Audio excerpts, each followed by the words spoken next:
Created by a single developer, VOIN is a first-person hack-and-slash title currently in early access that draws from a number of different game genres. Featuring elements from roguelike, action RPG, and even extraction titles, VOIN mashes these genres into an overall enjoyable package with a moody, dark fantasy backdrop that we all know and love. My name's Johnny Bueno, and let's take a look at VOIN. Before we do that though, I just have to say it's good to see you all again, considering it's been nearly a year since I uploaded my last video. Life's been pretty hectic this past year between working full-time, moving, planning for a honeymoon to Japan, going on honeymoon to Japan, and focusing on a more aggressive workout regimen, among other things. But I couldn't be more excited to be back to creating content. So, with that out of the way, let's actually take a look at VOIN. VOIN puts you in the role of Lightning. No, not that Lightning, this Lightning. A brief intro cinematic tells us you are the pinnacle of your master's creation and that you must serve him and the world. And, well, that's about it. I told you it was brief. Your master is nicely voice acted, however, despite there being minimal dialogue in the current version of the game. Rise now, and serve me and the world. Rise now. Following a tutorial sequence, which tells you right away that there's no fall damage, I wish more games did this, you'll find yourself in the main hub area, which serves as a gateway to the game's other explorable zones containing vicious enemies and precious loot. Right away, even from the hub area, there's an obvious bleak feel to the game's setting, as the only things living in this world are you and your enemies, not a single friendly face in sight. Colors are very moody and desaturated, with some very dark, gothic architecture littering the landscape of each zone. If it's not clear already, VOIN's level design leans heavily into dark fantasy, and I'd say it pays off quite well. You can tell the developer has a clear creative vision for how they want their game to look. One thing I liked is the sense of scale, especially in the outdoor areas. The sheer size of the cliffs, rocky outcrops, ruined buildings, and abandoned castles made me feel incredibly small in a very large, imposing space. There are even some areas that give a very grandiose feeling upon entering them, letting you take everything in all at once until you set a course for something in the distance that looks worth exploring. It's kind of reminiscent of entering a new zone in your favorite From Software game.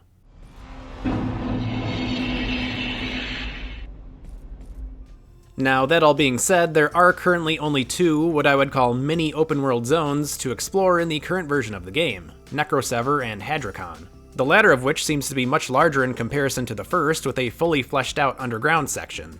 I say mini open world as there really isn't a predetermined path you're forced to take, and there are a number of different named areas within each zone to explore and loot. However, there are boundaries that you can hit if you travel a little too far off the beaten path, which your master will then yoink you back into the playable area. Are we sightseeing now? Your destiny awaits elsewhere. In some cases, you don't even have to go that far for this to happen. There was a point where my curiosity got the better of me and I jumped into a valley right below a playable area, and after a modest walk, I was once again being scolded by the master to stay on task, except I didn't even get yeeted for some reason. So while the two zones are open, there's still a notable amount of empty space and invisible guardrails that I feel take away from a true open world experience. But there's also a good chance this is just due to the game's early access state, with content possibly being added to these emptier areas in the future. One final note before we move into the combat and gameplay elements, I do like that VOIN has a built-in retro filter for those that want to experience the game with a little classic pixelated flair. I love these specialized graphical touches, especially if it's toggleable. However, I stuck with the modern graphics for the sake of this video, and so I can pretend I'm not as old as I actually am. As a first-person hack-and-slash game, VOIN features some tight and often frantic melee combat. You're given a usual mix of light attacks, heavy attacks, and kicks with a bit more emphasis on aggression, as striking enemies will slowly restore your health, also known as heart charges. VOIN keeps it pretty simple here. Getting hit once loses you one heart charge, so you can really only get hit a few times until you're dead if you're not keeping yourself in the fray to regain those charges. Attacks can also charge up a runic strike, indicated by the glowing runes in your equipped weapon, which can be discharged for a powered up attack that will have different effects based on your equipped runes. More on that later. To avoid damage, you can dash to quickly move in any direction and away from enemy attacks.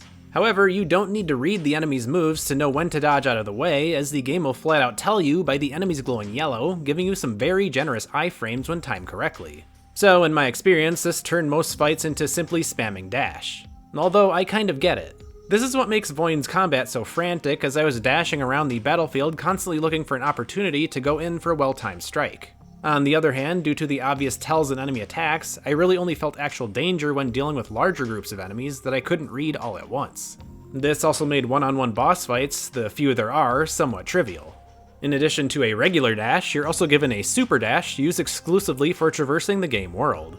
What I mean by this is that to use the super dash, you have to first sheathe your weapon, otherwise you will perform a kick.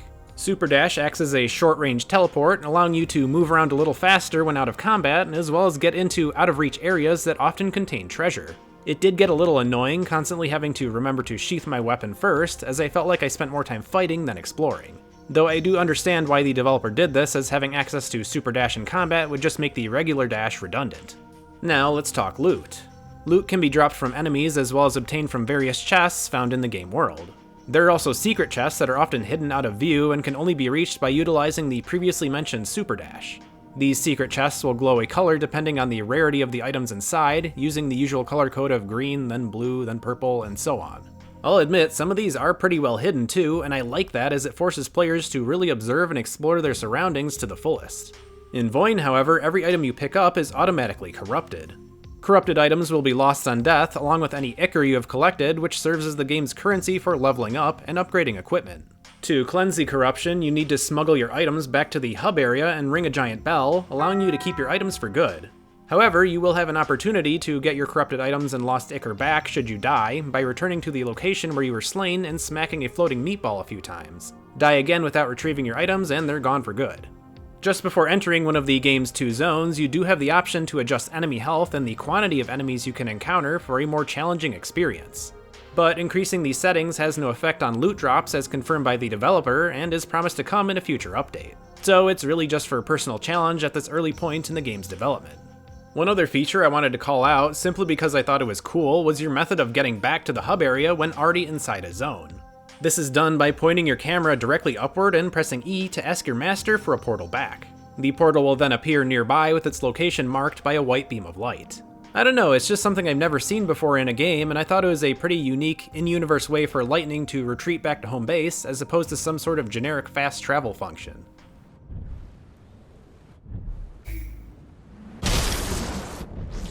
Equipment-wise, you can utilize a few different weapon types, like two-handed hammers, swords, and small dual-wielded sickles with the ability to swap between 2 selected weapons. In addition to this, you can equip different hearts that affect how many heart charges Lightning has, as well as runes that affect the properties of Lightning's runic strikes. Every piece of loot you pick up will always have 2 effects on them, the first one being consistent with the type of equipment, and the second one being randomized.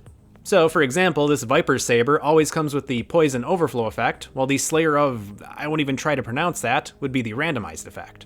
This system makes looting items and creating a build much more straightforward, as once you find your preferred item for each slot, you'll only be relying on RNG to optimize the second effect, at least until you get to higher rarity levels. So there is some build optimization you can do, but not at the same level as other popular action RPGs like Path of Exile or Diablo.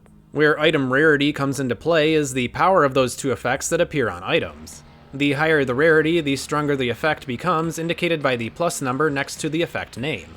So the effects on standard white items are +1, green items are +2, blue items are +3, and so on. Again, pretty straightforward, and honestly I welcome it, as the main feature of the game really does appear to be the combat and less on gear optimization. There are some on-hit weapon effects that I found to be quite interesting though, like this hammer that summons ghostly bells you can smack to damage enemies in a wide area. Or this mace that will spawn restless ghosts you can interact with for a stacking damage buff. I really like this as it makes combat more engaging and dynamic as opposed to effects simply acting as damage modifiers. I really hope to see more features like this as the game continues development. When exploring, you'll run into these glowing objects called motes of power, often hidden out of view, similar to most secret treasure chests. Collecting a mote of power grants you 1 point to unlock a new active ability in your power menu. The thing is, there appears to only be 3 active abilities to unlock at the moment, so after being given 1 mote of power during the tutorial, you really only need to find 2 more to unlock every ability available right now. It really isn't much, especially considering there's 4 open slots for abilities that you can't even fill up completely. Based on the developer's roadmap though, this does appear to be one of the features of the game that will be prioritized in the next few major updates. For now, you're given a spinning vortex attack, a slam, and an attack buff. I did like how the vortex attack changed based on your equipped weapon. Wielding a sword would throw out a single vortex, dual-wielded weapons would throw out 2 vortexes, and wielding a large hammer would have your character become the vortex. Again, another dynamic approach to combat that I would love to see expanded on further once more abilities are added.